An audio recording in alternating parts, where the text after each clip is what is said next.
Also, the president of the Nigerian Bar Association, Yakubu Maikyau, is calling on the incoming administration to initiate policies that will protect small and medium-scale enterprises, grow the middle class, and prioritize infrastructure development.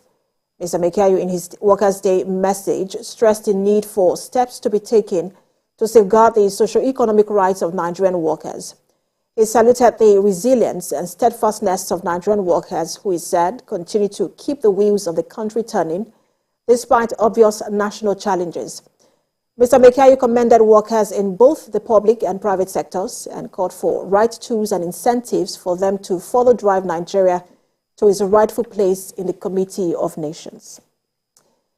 Now, for more on the significance of the Workers' Day celebration, let's bring in the Chief Executive Officer, Leeds Network, Yakubu Maikyau, who joins us live via Zoom from Enugu. Good to have you join us. Yeah, thank you so much. Now, as we celebrate yet another Workers' Day, let's also remember that the Buhari administration will be winding down in less than 28 days from now.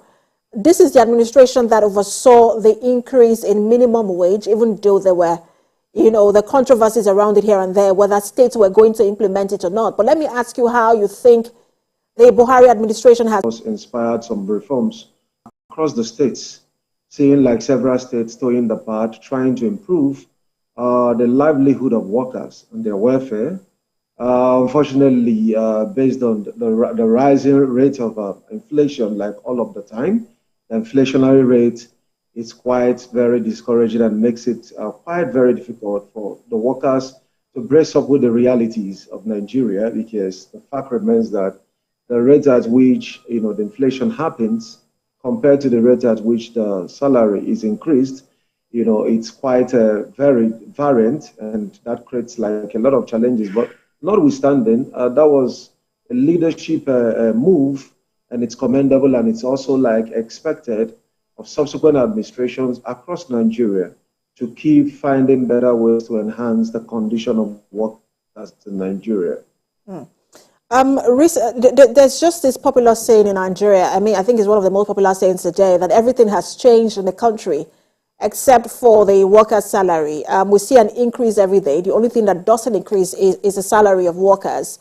But recently there was an announcement by the federal government of, I think, about 40% increase in workers' salary, even though the civil servants themselves have said that should be disregarded. Why?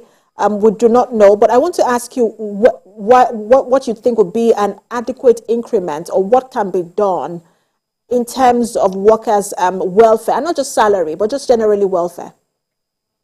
Yeah, I think like endlessly, salary will be the first step in increasing what people take home, because like as is often retorted in civil service, when your take home do not take you home, because as it stands with the current reality, it's quite very challenging to meet up with the minimum wage. But we understand the precarious economic situation in Nigeria, because we have come to a point in the nation where we can even borrow to pay salaries, where we can even afford the basic things that we need as a people. And when you look at, like, for instance, the amount of money like we invest, to subsidize the petrol that we use in our own country, it becomes very challenging. So I think all of those ways that Nigeria spend money, that it's not economic in nature, such as like in the subsidy. But of course, I will always recommend, if we are able to refine our own oil, there won't be any need paying subsidy to anyone, because we are blessed to have the oil. So I expect the incoming administration to rejig the refineries. Let's save those monies on subsidies, and rather like reinvest it, even be able to sell refined oil to others. So if we're able to earn much as a nation, then of course our workers can earn much. But at the moment, as a nation, we are not earning so much. Our GDP is still very, very far, ridiculously low when you compare that with the population in Nigeria. When you actually want to check the GDP per capita, which has to do with income per head, you find that there is no way the federal government can even do more. That even with, as it is at the moment, the government cannot just even contend that responsibility without borrowing. So a lot needs to be done in terms of our income revenue generation. But let me ask, because you mentioned fuel subsidy. Very, very important. Because you mentioned fuel subsidy, we know that the current administration has now deferred the removal of fuel subsidy. That probably will now fall on the table of the incoming administration of the president-elect. And the subsidy does cover till June. But this incoming administration, the Asiwaju Bola Ahmed Tinubu administration, did campaign saying that they are going to remove fuel subsidy. A lot of people agree with them, saying it is time.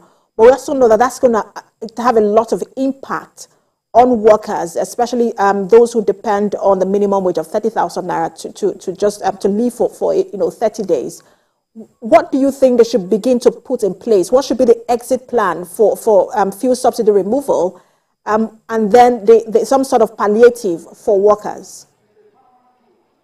I mean, in all honesty, I think yes, even if the incoming administration considers that as like a low-hanging fruit, what we consider to be like that should be the long-term plan would be to get all our refineries working.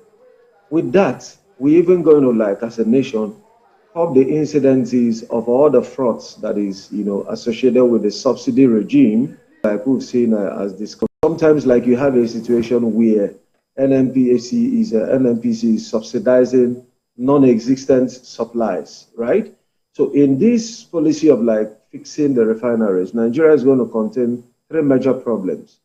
First, you are going to be able to, like, satisfy internal market. There won't also be need like the hardship coming on Nigerians, because when sometimes we want to consider the amount that fuel is sold compared to other countries, we also need to look at the conditions, the variables in those nations. Sometimes, like some of those nations that are often cited at instance, where you look at the minimum wage, in some cases, it could be 4 times, 5 times, and even in some cases, 10 times that of Nigeria. So, but when you don't fix like some of these things, and I think these things are complex and all interrelated. So when you want to talk about like frame an economic policy that should be able to like transform the economy, it should be all encompassing. So the long-term plan for the Tinubu administration would be fix the refineries. That will curb the corruption in the oil sector. That we ensure that we are able to like supply, and we are going to end. And I think a recent analysis that was done, we could all look that up like about how much Nigeria lose by just sending like hundreds of dollars just by selling one barrel of crude oil in the crude form, right? So we are losing a lot. Absolutely, and I think you've said the very important things. There's a lot to watch out for when it comes to human capital development and the agenda of the incoming administration. Thank you so much for talking to us as always. Always a pleasure. Chief Executive Officer, Leeds Network, Yakubu Maikyau. Yeah, thank you.